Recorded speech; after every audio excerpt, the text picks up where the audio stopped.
তিন নম্বর দল থেকে আসা উপস্থাপন করার জন্য। আমি মাহাথি রশিদ, আমি 3 নাম্বার দল থেকে এসেছি। এখন আমি উপস্থাপনা করব। আমরা খ সারণী নিয়ে 5টি বাক্য তৈরি করেছি। হ্যাঁ, 1 নাম্বার আমরা লিখেছি খ সারণীতে ভারতের জনসংখ্যা সবচেয়ে বেশি এবং সিঙ্গাপুরের জনসংখ্যা সবচেয়ে কম। আচ্ছা, হ্যাঁ 2 নাম্বারে লিখেছি আমরা মালয়েশিয়া, নেপাল, শ্রীলঙ্কার প্রত্যেকটির কোটির সংখ্যা একই কিন্তু লাখের সংখ্যা ভিন্ন। ও আচ্ছা, 2 কোটি। ও আচ্ছা আচ্ছা আচ্ছা, লাখের সংখ্যা ভিন্ন। আচ্ছা আচ্ছা, ঠিক আছে। তারপরে আমরা 3 নাম্বার লিখেছি নেপালে লাখের সংখ্যা বেশি এবং শ্রীলঙ্কায় লাখের সংখ্যা কম। লাখের সংখ্যা, লাখ আর কোটি এটা তো একটা সংখ্যা। দেখো, লাখের সংখ্যা কোটির সংখ্যা আমরা যদি আমি একটু বলি, হ্যাঁ, যেমন 14,23,00,000, এটাকে যদি আমরা অঙ্কে লিখি কত হবে? একক দশক 14,20,00,000, একক দশক শতক হাজার অযুত লক্ষ নিযুত কোটি।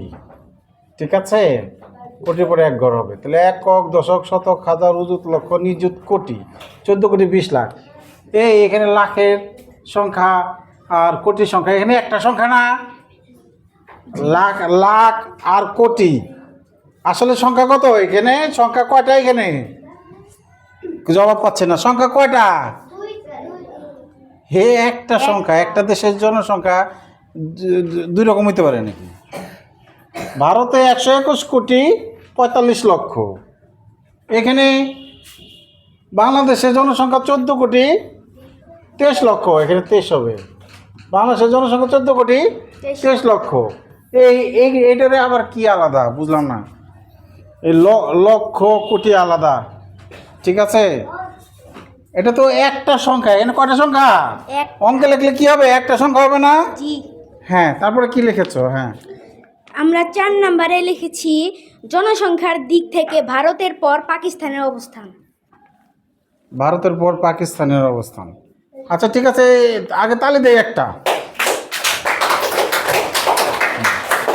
আমরা এরকমই তুলনা চাচ্ছিলাম, ঠিক আছে। এখানে প্রথম, দ্বিতীয়, তৃতীয়, 5 নাম্বার আছে। ঠিক আছে। হ্যাঁ, 5 নম্বরে কি লিখেছো? 5 নাম্বারে লিখেছি নেপালের থেকে মালয়েশিয়ার জনসংখ্যা 30 লক্ষ কম।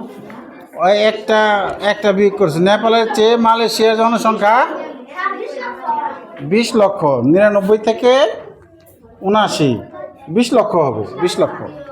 ঠিক আছে, তাহলে আমরা আরেকটু যত্ন সহকারে, না বুঝতে পারলে আমার সহায়তা নিতে হবে, হ্যাঁ, দলীয় কাজে। ওকে, থ্যাংক ইউ।